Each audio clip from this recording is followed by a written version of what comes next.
பொய்யான உபவாசம். நாங்கள் உபவாசம் பண்ணும்போது நீர் நோக்காமல் இருக்கிறதென்ன? நாங்கள் எங்கள் ஆத்துமாக்களை ஒடுக்கும்போது நீர் அதை அறியாமல் இருக்கிறதென்ன என்கிறார்கள். இதோ, நீங்கள் உபவாசிக்கும் நாளிலே உங்கள் இச்சையின்படி நடந்து உங்கள் வேலைகளையெல்லாம் கட்டாயமாய் செய்கிறீர்கள்.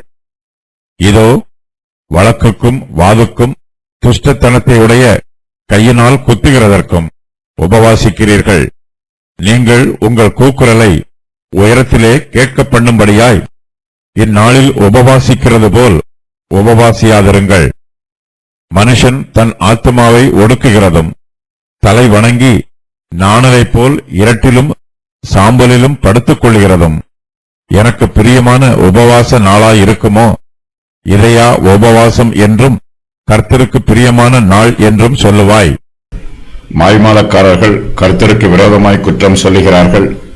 நாங்கள் உபவாசம் பண்ணும்போது நீர் நோக்காமல் இருக்கிறது என்ன என்று கர்த்தரிடத்தில் கேட்கிறார்கள். இவர்கள் காயின் வழியில் போகிறவர்கள்.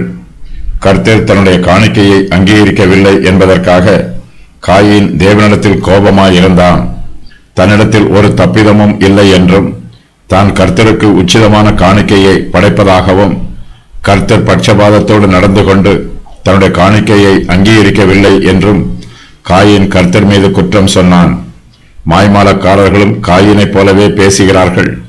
நாங்கள் எங்கள் ஆத்துமாக்களை ஒடுக்கும்போது நீர் அதை அறியாமல் இருக்கிறது என்ன என்று கர்த்தரிடத்தில் கேட்கிறார்கள். அவர்கள் கர்த்தரை நாடோறும் தேடுவது மாத்திரமல்ல, அவர்கள் அதோடு சேர்ந்து உபவாசம் பண்ணுவதாகவும் தங்கள் ஆத்துமாக்களை ஒடுக்குவதாகவும் சொல்லுகிறார்கள். யூதர்கள் வருஷத்திற்கு ஒரு தரம் பாவ நிவாரண நாளின் போது உபவாசம் பண்ணுவது வழக்கம். மாய்மாலக்காரர்கள் அந்த உபவாசத்தை பற்றி இங்கு சொல்லுவதாக வேத பண்டிதர்கள் வியாக்கியானம் சொல்லுகிறார்கள்.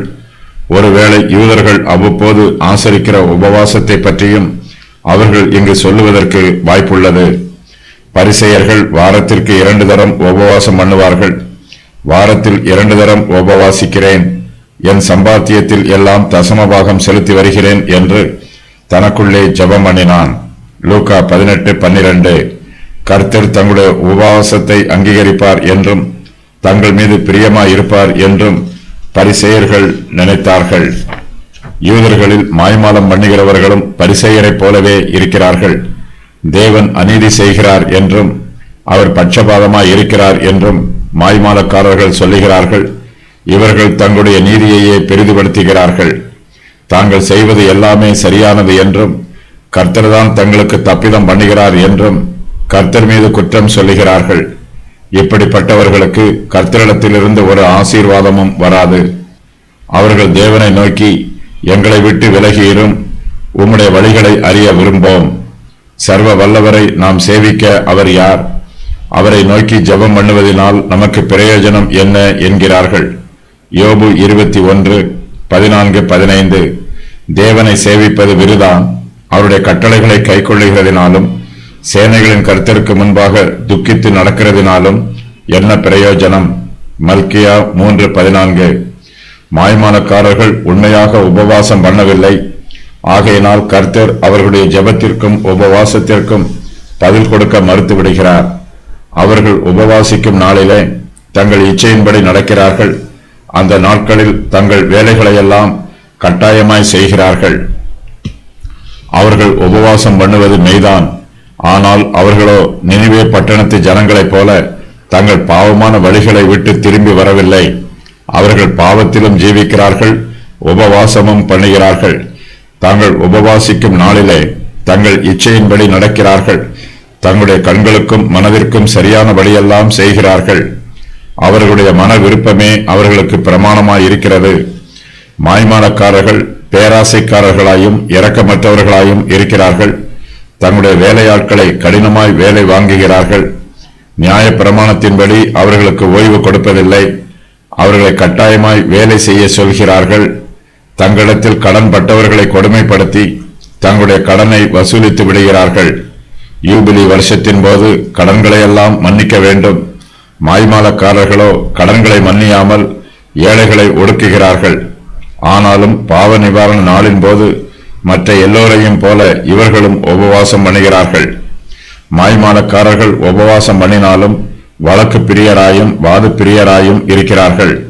தங்களுடைய வழக்குக்கும் வாதுக்கும் துஷ்டத்தனத்தை உடைய கையினால் குத்துகிறதற்கும் உபவாசிக்கிறார்கள். தாங்கள் உபவாசிப்பதின் மூலமாய் யாரையாவது அழித்து போடலாமா என்று யோசிக்கிறார்கள். உபவாச நாளை நியமிக்கிறார்கள். அந்த நாளில் தங்களுக்கு வேண்டாதவர்கள் உபவாசம் பண்ணவில்லை என்று அவர்கள் மீது குற்றம் சொல்லி அவர்களை தண்டிக்கிறார்கள். ஆகாப் ராஜா நாபோத்தின் திராட்சை தோட்டத்தை பெற்றுக்கொள்ள வேண்டும் என்று விரும்பினான். நாபோத்தோ அதை அவனுக்கு கொடுக்க மறுத்துவிட்டான். ஆகாபின் மனைவியாகிய யேசபேல் ஒரு உபவாச நாளை நியமித்து நாபோத்தை குற்றப்படுத்தினாள். அவர்கள் உபவாசம் என்று பிரசித்தப்படுத்தி நாபோத்தை ஜனத்தின் முன்னே நிறுத்தினார்கள். அவனை பட்டணத்திற்கு வெளியே கொண்டு போய் அவன் சாகும்படி அவனை கல்லெறிந்தார்கள். நாபோத் செத்துப்போன பின்பு ஆகாப் அவனுடைய திராட்சை தோட்டத்தை கிரயமில்லாமல் தனக்கு சொந்தமாய் எடுத்துக்கொண்டான். கர்த்தருடைய பிள்ளைகள் உபவாசம் பண்ணும்போது தங்களுடைய இருதயத்தை ஆராய்ந்து பார்க்க வேண்டும்.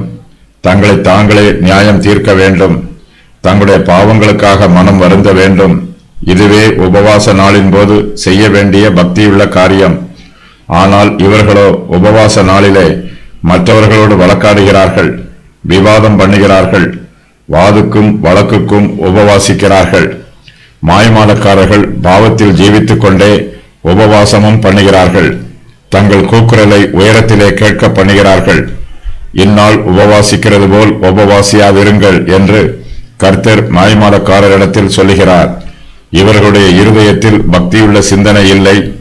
வாயில் மாத்திரமே பக்தியுள்ள வார்த்தைகள் இருக்கிறது. இனி வீண் காணிக்கைகளை கொண்டு வர வேண்டாம். தூபம் காட்டுதல் எனக்கு அருவருப்பாய் இருக்கிறது. நீங்கள் அக்கிரமத்தோட ஆசரிக்கிற மாத பிறப்பையும் ஓய்வு நாளையும் சபை கூட்டத்தையும் நான் இனி சகிக்க மாட்டேன். ஏசாயா 1:13. நாம் உபவாசம் பண்ணும்போது நம்முடைய இருதயத்தை சுத்தம் பண்ண வேண்டும். நாம் பரிசுத்தத்திற்கு நேராய் கடந்து வர வேண்டும். கர்த்தரை கனம் பண்ணும்போது நம்மை தாழ்த்த வேண்டும். கர்த்தருடைய சித்தத்தையும் விருப்பத்தையும் நம்முடைய சித்தமாயும் நம்முடைய விருப்பமாயும் ஏற்றுக்கொள்ள வேண்டும். இதுவே மெய்யான உபவாசம். மற்றவை வெறும் மாய்மாலம். மனுஷன் தன் ஆத்மாவை ஒடுக்குகிறதும் தலைவணங்கி நாணலை போல் இரட்டிலும் சாம்பலிலும் படுத்துக் கொள்ளுகிறதும் எனக்கு பிரியமான உபவாச நாளாய் இருக்குமோ? இதையா உபவாசம் என்றும் கர்த்தருக்கு பிரியமான நாள் என்றும் சொல்லுவாய் என்று கர்த்தர் கேட்கிறார். உபவாசிக்கும் போது செய்யக்கூடாத காரியங்கள்: கர்த்தருக்கு எதிராக முறையிடக்கூடாது, கர்த்தருடைய கவனத்தை ஈர்ப்பதற்காக ஆத்துமாக்களை ஒடுக்கக்கூடாது, தங்கள் இச்சையின்படி நடக்கக்கூடாது, வேலைகள் செய்யக்கூடாது, வழக்கும் வாதும் இருக்கக்கூடாது, துஷ்டத்தனத்தை உடைய கையினால் குத்தக்கூடாது, கூக்குரலை உயரத்திலே கேட்க பண்ணக்கூடாது, நாணலை போல தலைவணங்கி நடிக்கக்கூடாது, இரட்டிலும் சாம்பலிலும் படுத்துக்கொண்டு மற்றவர்கள் பார்வைக்கு உபவாசம் பண்ணக்கூடாது, முக வாடலாக இருக்கக்கூடாது,